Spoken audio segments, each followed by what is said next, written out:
Welcome again, family. Welcome back to another Unstoppable recap. And in this episode, I had my brother TR from the TR show sharing his story over there on Unstoppable Live. And what TR was sharing, he was talking about the loss of persons dear to him and how it affected him. And the story went on into a whole lot more. People, it was sad, it was insightful, and it was also entertaining at the same time to take a listen to. Right, family, please take a listen to this one that was shared over there on Unstoppable Live some time ago by my brother TR Nairi X. Take a listen. My girlfriend at that time was not so well, and she gave me a reason to move in, which, you know, that's normal for most female to feel comfortable when their significant other or other half is a protector and someone who gives comfort when there is the need for comfort. Now, when she was sick, and she was working, of course, and she got leave from the doctor, and the doctor decided that she needed about 2 weeks off from work to heal from her sickness, whatever was bugging her. Anyway, she called me and she say she wants to come stay by me for these 2 weeks because she feel better quicker. You know, she gets well faster when she's staying around me in my presence at my home and so forth. So I said, okay, no problem. You're my girlfriend, so come along. And she came. And of course, we enjoyed staying together for 2 weeks, even though she was sick, but I was more of a caregiver, you know, a caretaker. And so I treated her well for the 2 weeks. But after 2 weeks, I realized that she did not go back to work, and the leave that was granted to her has ended. So in my thoughts, I'm like, why is she not gone back to work? And then I asked what happened, and she said she have to take more time because the doctor told her that it was a reaction, or she was it was some allergic situation. She was allergic to something in the shop or in the hardware that she was working, and so she had to take a break from where she was working. So now she's not going back to work because it was her workplace that caused her sickness, so she's not going back to work. So that's a situation in itself. Now here's the new situation. Few weeks later, she told me that there was a problem in her home and her things were destroyed. So she would like if I could keep them for her. So, you know, I said, of course, I can hold the things at my place for you until you get well and until you find a place to put them. At this time, I was actually living in a shared apartment with my mom. So my mom and my siblings were there, but it was not like I was a child sharing my mom's place. This was a rented house shared by me and my siblings and my mom. Anyway, it reaches a point where my mom decided that she can't live into a house where her son lives with his baby mother, so my mom left. And then after my mom left, it was me and her and the kids. And then, you know, eventually I realized that what I did not see happened. You know, we were now living together. So then automatically we started a life. We started shopping to buy little things like a little stove, a little dresser, you know, to add to what we had before. We never had a lot because it was new. Now, what happened? We lived together now, and we had a child, and plus there was another one. So I had my stepson and my daughter. So we were like 4 people living in a home. And then years passed, years rolled by. It became 1 year. So 2 weeks became 4 weeks, which is a month. And then 1 month became 12 months, which is now 1 year. And then 1 year became 5 years, and then 10 years, which is now a decade. Now, in the 10th year, something happened. So I noticed a trend that was no a bother to me. This was so bothersome because after 10 years, I realized that I was coming home to see her siblings at my home or at our home, and there was never a call to say, hey, my brother or my sister or whoever is coming over this weekend, and so look forward to seeing them. And so every now and then I would come home and I was graced with the presence of my siblings in law, or my in laws rather. And then what happened after that is that I was not comfortable with the situation, because this was what happened. I did not get a call to say someone is coming over to spend the weekend. And that's what I want. I want respect in my home. So if somebody is coming to spend a weekend, I expect that somebody will call me and say, hey, X, Y, or Z is coming over for the weekend, and expect this or expect that. But then that didn't happen. What happened was that they came for Friday, and then Saturday they were still there, and then Sunday they were still there, and Monday and Tuesday and Wednesday and Thursday and Friday and Saturday until weeks. And I'm like, hey, what is happening here? I was not prepared for a 2-week vacation of your siblings. Why don't you say something to me? Anyway, it happened time after time, like every now and then, every month, this would occur. And I get frustrated, and I didn't like it, and we argued about it, we argue, and the argument get overbearing, and then the relationship started to deteriorate, so we weren't as loving as we used to be, because the siblings are now in the space, and she was getting closer to her brothers, and I was getting further away from her because I was not comfortable with the situation. Anyway, what happened is that it happened so often, and I couldn't take it. And then this was the serious part. This part was the killer. Somebody said this was the straw that broke the camel's back. Now, one Saturday night, I decided to buy, some man want to chug up themselves, man want to chug up themselves, some man want to drink some juice and nice up some punch and drink some dragon and oats and peanut and mix up and blend and egg and banana. So me go shop and buy me things them and mix up and blend up and put me juice on the fridge to settle down for me for when me come from church Sunday afternoon, because I'm a musician at the church. So I went to the church to play. And after church, I went back home. And lo and behold, guess what happened? Me good strong juice on me mix. Them drink it off. Them drink off every spoon, every bit, and left the container in the fridge. Somebody said, hold on then. So not only did you just drink my juice, you leave the dirty container in the fridge. I was so mad. I was so upset. The thing drive me. I said, no man, we can't do this no more. I can't do this anymore. Now, but it also have what it was soda in the fridge. Them tell me used to drink a lot of sodas. I may have my soda in the fridge. So I say, all right, since them drink me good juice, me go drink some drinks then. So when time me go for the bottle, for drink me drinks. The drinks gone too. Them drink me punch. And then them drink the drinks too. So nothing left. So I say, all right, me go mix some lime and some sugar and, eat me crackers. You see, when time I go to the cupboard for my crackers, I'll go up to take up my crackers gone too. Everything done. So I say, not only was my space invaded, but now my things are going missing. And, things that I'm dependent on, or I'm depending on these things. Now, this was what happened. I got so upset that I called her and I said, hear me. I realize that you don't care about my feelings. I have a problem with this. You're not addressing the situation, and I am tired of it. So I said to myself, since we are living together for 10 years, I can't just put her out in the street. I can't just say, you know what, well, I will pack up and leave me. We couldn't do that. So because of the caring person that I think I am, I said, you know what, you can't live without your siblings, and I can't live with them. So here what, I am going to leave.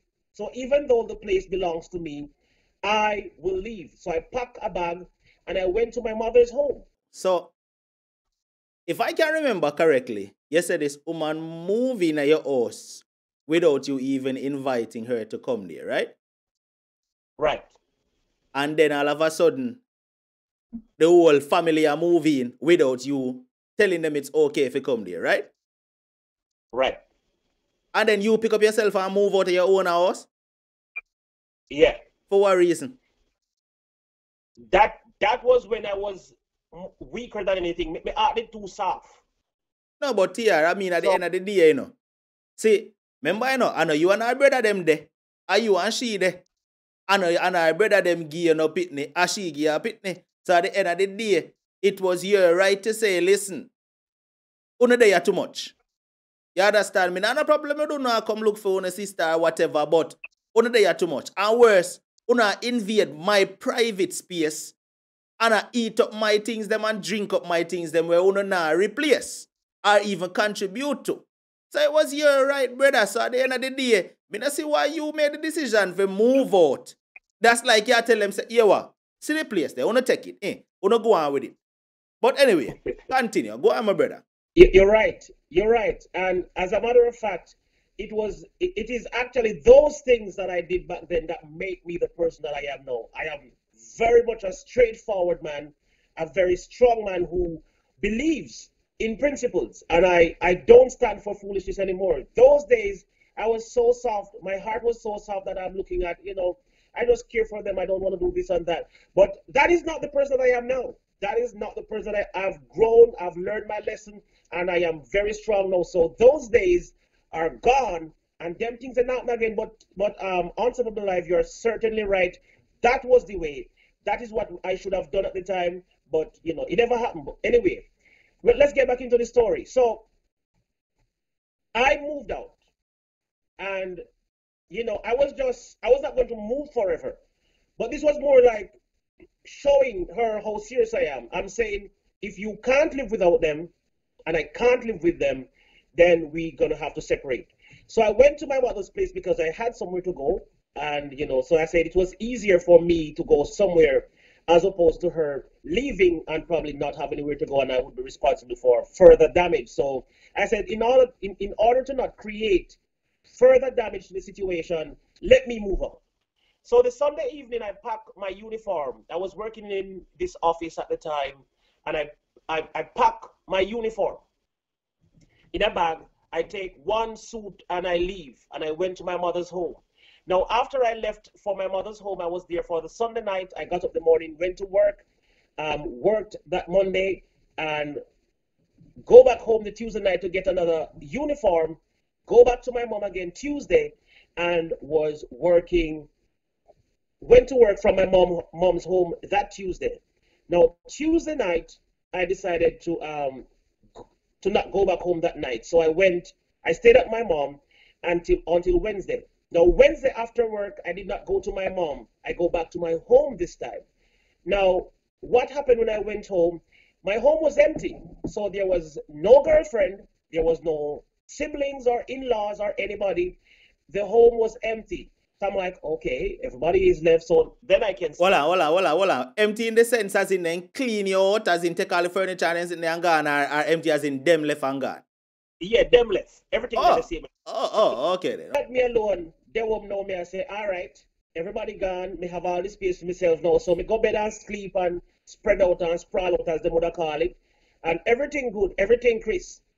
But that night, that Wednesday night, at 12 o'clock, she came home. My girlfriend at the time came home.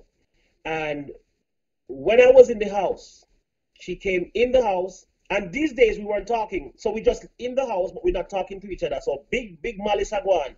Me not talk to her. She not talk to me. Nobody not talk. So she do for her thing, me do for me thing, and nobody not deal. Anyway, the brothers did not come back home. Now what happened is that at about 12:30 that night, her phone rang. And when her phone rang, she picked it up and she answered it. And after she answered the phone, she tossed it in the wall. And I was like, what's going on? But because me not talk to her, me no business. And she started to cry and bawl out and I asked, why, God, why? And I said, okay. But because me heart tough, me not peer no mind same way. Then the phone ring again. And she handed the phone to me and said, answer this to me. Like she was like panting. She was like, answer this to me. And I took the phone and I answered the phone and I said, hello. And when I said hello, what was coming from the other end of the line, me just hear somebody say, everybody dead. Me say, what?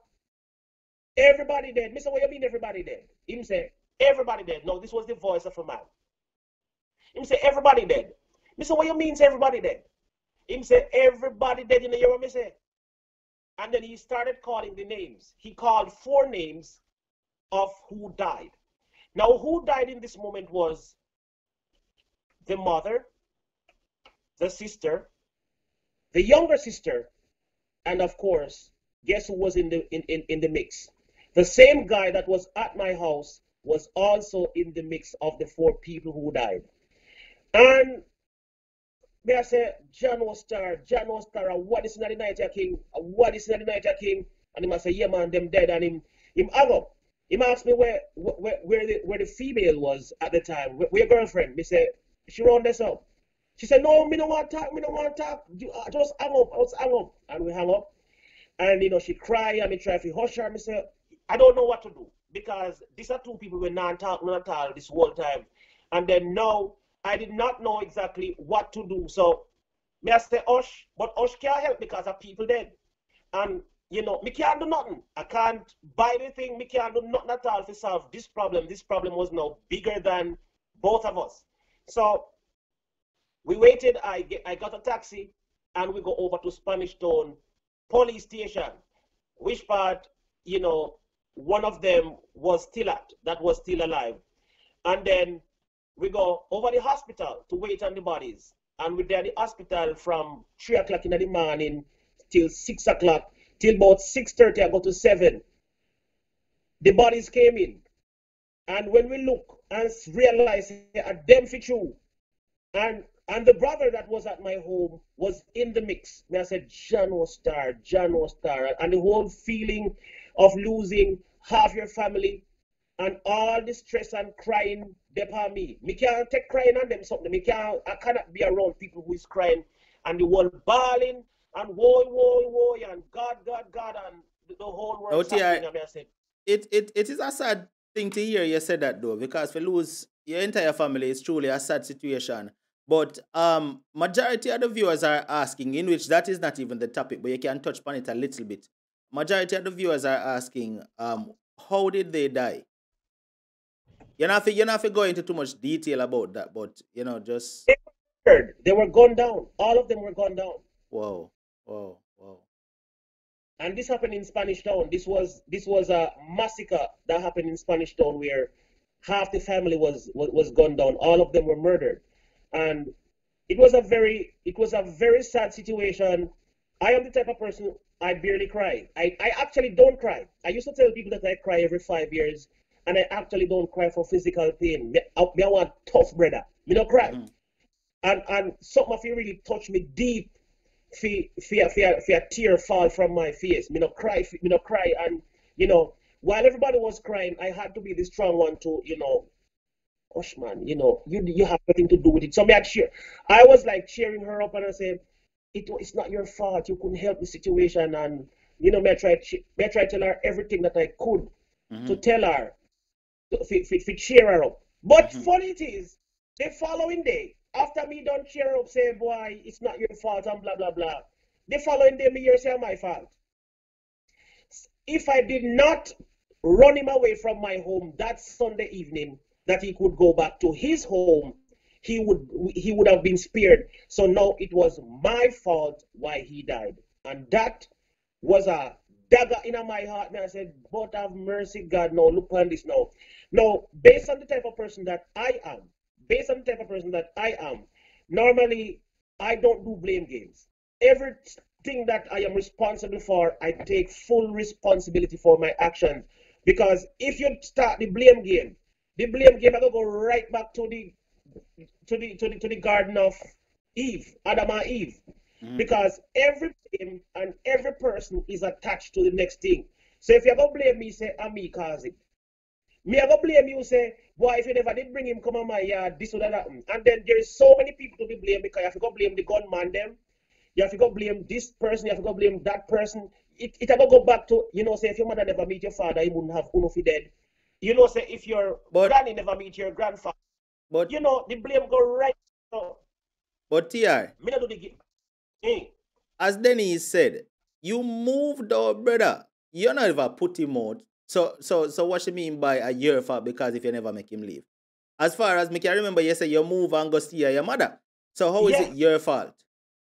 it can be my fault. But she wants say it's like a psychological game. So me no want move out, but me want make everybody feel bad. So me move out, and because she feel bad, they move out because of the pain they're causing me. So now, if I had nothing to say about it, then it would not be my fault. Me didn't just sit and laugh and be happy about the situation and just welcome the nonsense. But as much as I try, and that's why me learn my lesson from those days. Say, you can't try hard enough to please people. At the end of the day, what everybody need to do is the right thing. Try and do the right thing at all time, because no matter how best you think you're doing, somebody out there not pleased with you. Somebody say no, are your fault, or you should have do this, or you should have do that, or you should do it this way. You should have done it that way, or you should have done it. Everybody have their own perspective on things. So but it was really sad that it boiled down to be my fault. Anyway, the story continued, and the we saw I took the pictures of the bodies because I was at the hospital when the bodies came, and they were even saying that same guy that was at my house. They say if them did take him to the hospital that night after he was after them shot him, he would have survived because he did not die until the morning. So they must say because them just leave him in the house, make him suffocate in blood. That's why he died, and then everything became my fault. My problem is me never run him, or if me never talk, or if me never do what I did, he would have been alive today. I mean, no, enough people still like that. Enough people blame you. Even when you do the right thing, people still blame you and say, you shouldn't have done that, you shouldn't have said that, it better you uncomfortable and make everybody happy and blah, blah, blah. But this whole thing continue, and for some reason, as much as my heart was not in a good place because I was blamed for all this folly, then it was still me who was being by her side, giving her comfort, giving her all the necessary things that she need. In fact, guess what happened after the whole shooting? The family, the rest of the family that was alive moved in. The rest of the family that was alive moved in, and they stayed with me for that entire weekend. I was the one cooking and caring and doing everything to make sure everybody is okay. I was the one who was going around because remember, everybody traumatized. And even though me traumatized too, me have to behave like me not traumatized. So me have to go around and say, well, go on, brother, you alright? You alright? You alright over there? So, no, alright? Alright. But TR, so the entire family moving. But my question is this. Did they discuss it with you first before them just moving at your house? Or them just get up and moving just so?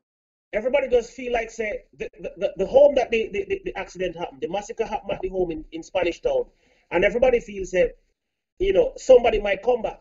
So everybody feels that they want to be somewhere else, and the only place available on the planet is my place. And so everybody, no one ask any question. Nobody say, all right, we're gonna come jam over your place still little more. Everybody come, and then at that moment, my heart was definitely not at the place to tell nobody, say, yeah, what? I'm not trying to come here, so My heart didn't even suffer them time there, because I said, boy, losing 4 people, especially your mother.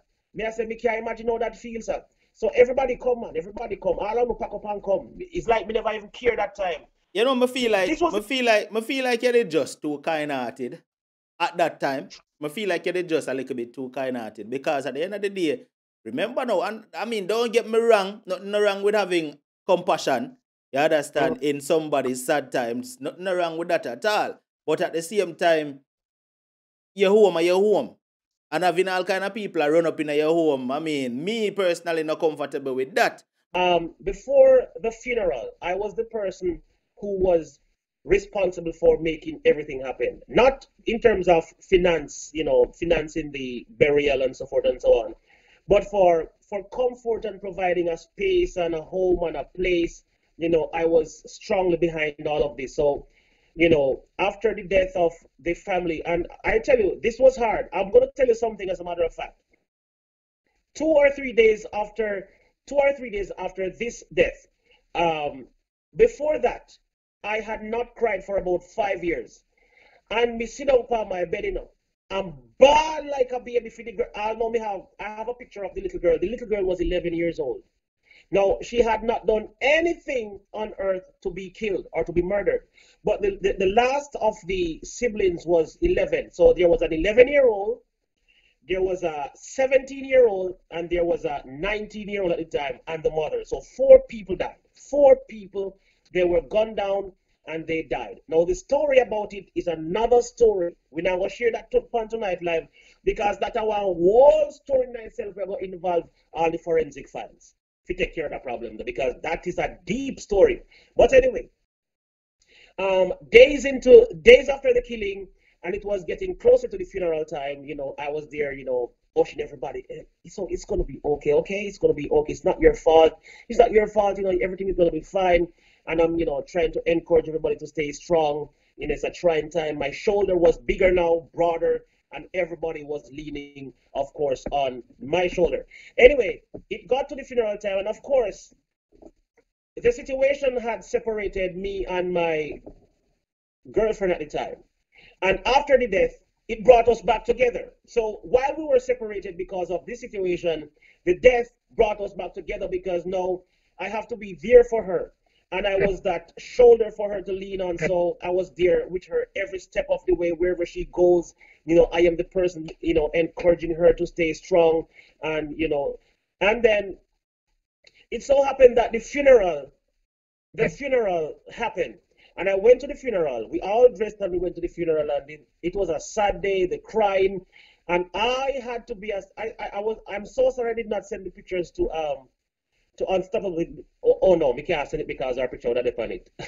Anyway, I was like that soldier or that security who was standing beside the coffins, because she had cried and she had ripped the casket them apart, and she wanted to tear down the whole thing. She had said, no man, it was just horrible, and I was the only one that was there to console her. I was the one to say, no, it's okay, everything is gonna be all right. And that day at the I think it was at Dovecot, some rain started fall. I mean, a piece of rain fall and nobody decided to come out of the rain. That was the first time in Jamaica me not see people run for shelter, because me always notice anytime rain set up, everybody draw for umbrella or go look for a little shed for shelter. This time, nobody don't move. Me not the rain went up, she not the rain went up, everybody not the rain went up. And, for some reason, after the death, it seemed like a whole burden was lifted. And, we got closer, and, everything was fine, and we back home and lovey-dovey. That never happened for a long while. We lovey-dovey the night after the funeral, and, things look like it'll get back together and ting. But I thought this would have been a learning experience and everything would be okay. Apparently, it was not. Because the next set of siblings them were left alive, the whole thing start over again. So this was another episode. It was like a whole series. And what happened before the whole death was just the first episode. And then a whole next thing start again after that. I say, days after days, I would sit on my bed and I would cry. Not for the situation that I was currently living in, but I would cry day after day after day for the 11-year-old, because the 11-year-old was so close to me, because I was around when the child was born. And I remember going to the home to take up the little girl and to, play with her and hold her. And I remember this child was so close to me that whenever I go to the house, she would just run, come, hug me, and sit down in my lap. And I remember when she turned 2, going to 3, I started to tell her that it is not okay to just sit in people's lap, especially men. So I was teaching her that you have to stop this habit. I know we are close and I understand and we understand, but as a girl child, you have to stop this practice or this habit of, running to sit in men's lap. So every time she run towards me, but I make sure that she not just come jump in my lap. So, me try to find ways of, giving her care and love without her sitting flat in my lap, I just don't love the idea. So even though my heart clean and everything about me clean, I was always trying to prevent these things, because I know every man stay like me. I know every man I go have a girl sitting in him lap as much as he's a child. Some man don't have no heart and them don't have no responsibility, and some man is just straight out dogs. So even though them call man on a whole dogs, but I know every man stays so. Some man are really dog for real. So I always try to encourage her not to just sit in men's lap. No matter who, if I could be your uncle, brother, father, no matter who, just don't practice the habit of sitting into guys' lap. And so we became close, and she remembered my words, and she always embraced me, and we were like such close knitted. And me cry, me means me cry. Me, the person who cry much in my life. So before this time when me cry, it was like 5 years ago before I cried since I cried the last time. And when me say me ball, man. When me say me ball, you could have stayed out a road and hear me in a temper. And she used to come in and hush me and say, "Know yourself, dude, man. Things gonna be better." But that was a hard thing to get over. And I have had family members that have passed on years ago or some time ago, and none of them never get to me as much as this one. So much so that me have a picture. I have a picture of her in my wallet from the day she died until today. Even right now, me still have the picture. And every time I look on it, me shake my head, because she died at 11. And I remember looking at my daughter, which was 11 as well. And every time I look on it, I say, God knows that. My family, my siblings, not my siblings, my children, go to that house as well, where everybody was murdered. And it is funny that, you know what? My stepson was at the house that night when everybody was killed. And would you believe it that he was under the bed sleeping? The man under the bed asleep, and gunshot fire and 4 people dead, and him no wake. Him no wake. Anyhow, him did wake, him gone that night there. That would be the last of him. And when he tell his story, he will tell you that he remember him feel some ashes a fall upon him. He say him just feel ashes upon him face, and him a brush it off. And as far as he's concerned, he's in his sleep, and him then near the fireside, and some ashes. It's like a dream in my dream. He's beside the fire, and ashes just a drop off on him face, and him a brush it off in him sleep. Only if you know, say, a real life story happened. People are dead around him, gunshot and gunpowder drop on him face, and him no wake up. If him did ever wake up that night, that would have been the last of him. He was 13 years old at the time, and the 11-year-old was killed. The 17 and the 19 plus the mother was killed. And if he was awake, he would have been killed. But this child was always a child who enjoyed the floor. He would just go sleep on the floor. There was just a thing with him and sleeping on the floor. So because Jamaica hot, he would have find some comfort in the cold floor. So every now and then he would have sleep on the floor. And that was the only thing probably that saved him that night. And we said, John Oster, God upon his side. And it's not easy to lose family members and loved ones. It is not easy to lose them by accident, like by sickness, or one car crash or something happen. But when somebody go murder your family them at gunpoint, is not an easy thing to carry. So my burden to carry at that time was a very hard burden, because if you notice, enough burden I carry. I am carrying the frustration of what I was faced with. Then I was carrying the frustration of what they were faced with. Then me I carry my own feelings of the people who died, which was my family. And the whole thing just caused chaos. But anyway, we live and time goes by and we get over it. But it started again when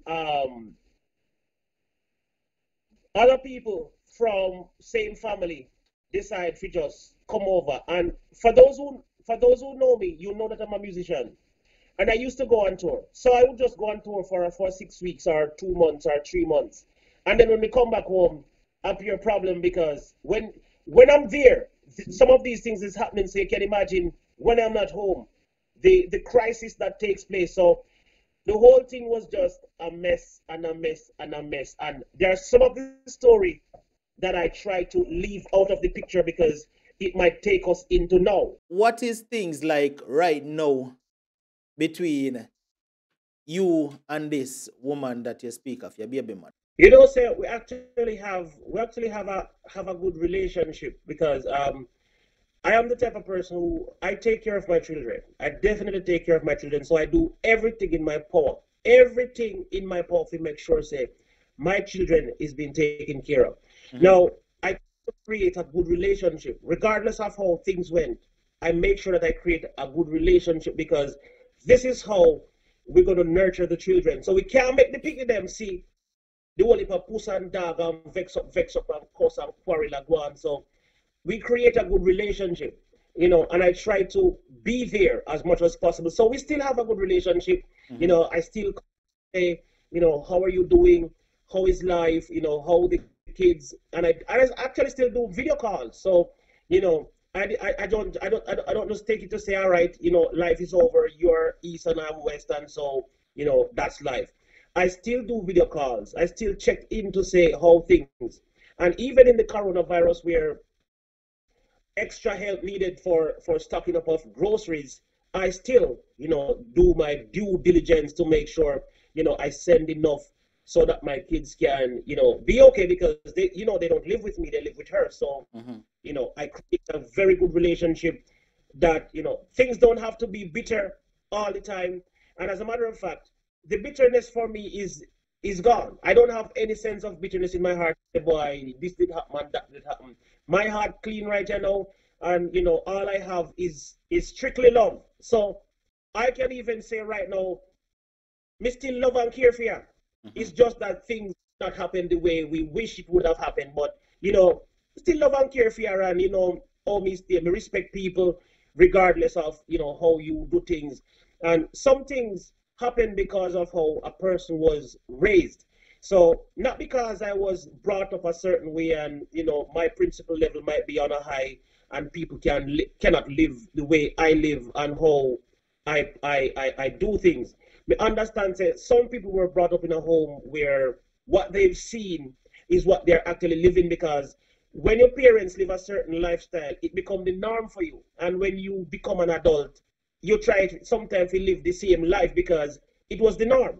So I try not to make anything, you know, bother me so much that I cut people off and say, you know what, enough of you, I don't want nothing to do with you again. So I am currently still, you know, present and putting in my part of the work and making sure that everything is okay.